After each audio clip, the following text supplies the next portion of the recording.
morning, Years 5 and 6, and welcome to Thursday's English lesson. And surprise, surprise, the learning intention is the same as it has been all week. Will it be the same tomorrow? You'll have to tune in to find out.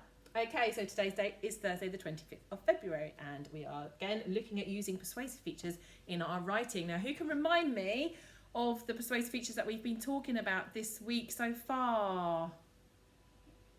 That's right, I can hear you shouting. There's those superlative adjectives, isn't there, to make something sound like it's the best. So the tastiest food, the most comfortable beds, okay? Then there was lots of other really interesting adjectives that we could use to entice the reader. So we had luxury, and can you think of any, Miss Smart? I have a friend here with me today. Sorry, I should have introduced about that. I have my friend Miss Smart here today to help me. Can you think of anything? Is that adjectives that we had, Miss Smart? I can't. You said luxury. Luxury was one, but my brain's gone to sleep now. Boutique was used. Boutique, beverage, yes. Nourishment, that formal language as well, just to make it a little bit more formal, your persuasive writing. Yeah, and then rhetorical questions was the other thing that we talked about. Okay. And then yesterday you planned your resort, so you thought about what you wanted, and I had an amazing idea, Martian Two Swords, if you remember.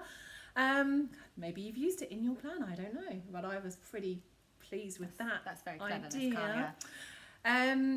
Yeah, so you've got your plan. Today you're going to write it, and on the blog you'll find this template here for you to use. Okay, so you've got some spaces for pictures. I know some of you will be very chuffed to hear that.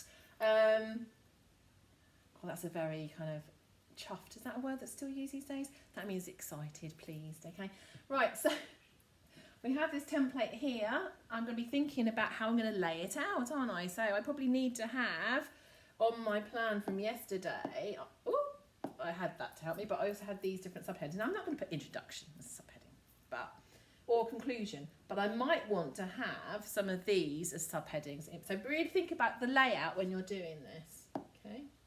And then you've also got this that you would have used to help you, but you can refer back to it. And I also said you could magpie ideas from the Moon Hotel document. So what might we want to start our introduction with? Think about the Moon Hotel. What did they start it with? A special type of sentence. I can remember. Miss Smart knows. It's always good to start with a rhetorical question to get your reader thinking about what you're talking about. I know what you're thinking. Well, what rhetorical question might we want to have for our resort on Mars, do you think? Are you looking for a holiday out of this world? I love that idea. So let's start with that. Are you looking?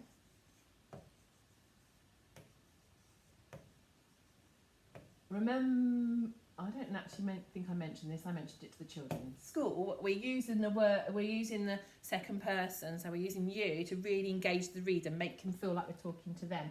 Are you looking for a holiday? Thank you, because I'm getting old and forgetful. For a holiday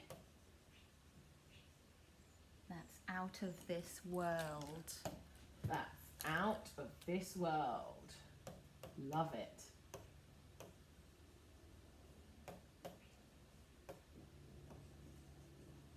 Well done for remembering your apostrophe for your that's, Miss Carlia, because it's thank that you. is.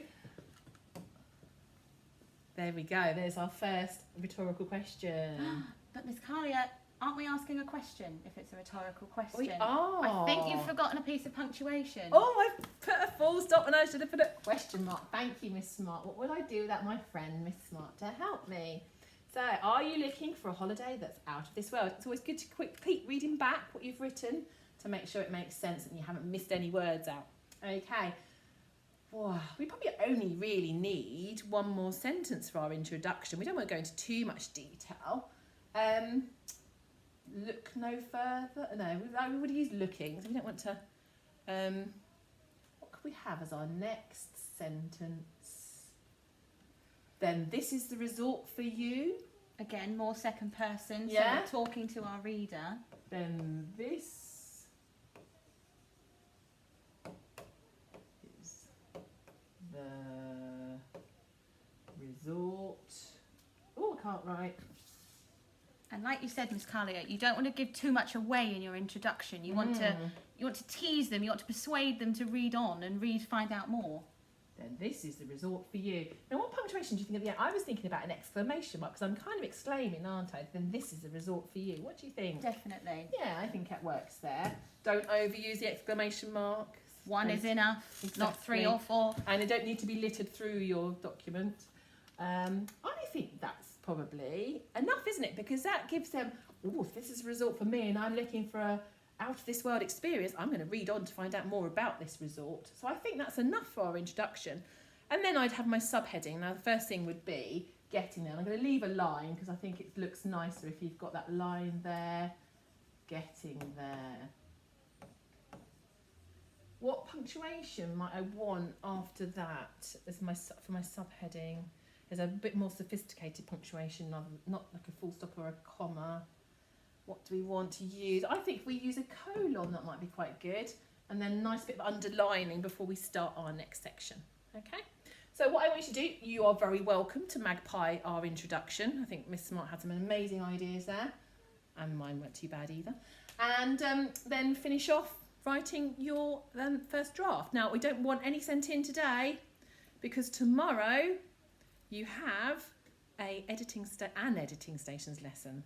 Not an editing, add an editing stations lesson. Yeah, Get the determiner get the right. right determiner, yes. So that's your chance really to make it the most amazing leaflet it can possibly be before you send it in. And we are so excited to see them. So good luck. I hope you enjoy doing it. Don't forget your pictures and we will see you tomorrow. Bye. Bye.